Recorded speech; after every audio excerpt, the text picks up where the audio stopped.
What is the most inappropriate gift that someone innocently gave a teacher? My daughter went to private school in elementary school. There was one teacher whom every student wanted to have for first grade. She was an extremely excellent teacher. Well, one year, this teacher asked for a raise because she had been at the school for 5 years and she was a very popular teacher among students and teachers alike. The head of the school turned down her request and as a result, she left the school to work in the public school system. Well, as wonderful as she was in the private school, she was equally popular in the public school. She cared about each and every student in her class. One particular female student truly adored this teacher and decided to bring her a present every day.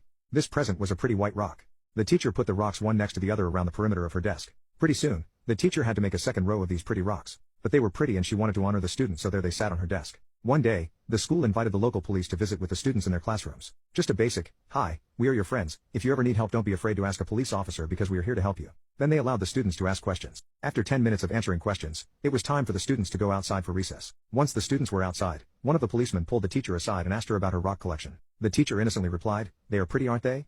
One of my students brings me one every day for a gift." The policeman said, Ma'am, I'm going to have to ask you to point out who this child is and I will have to confiscate all your rocks." The teacher looked at him perplexed about what the problem might be, so the policeman explained that those pretty white rocks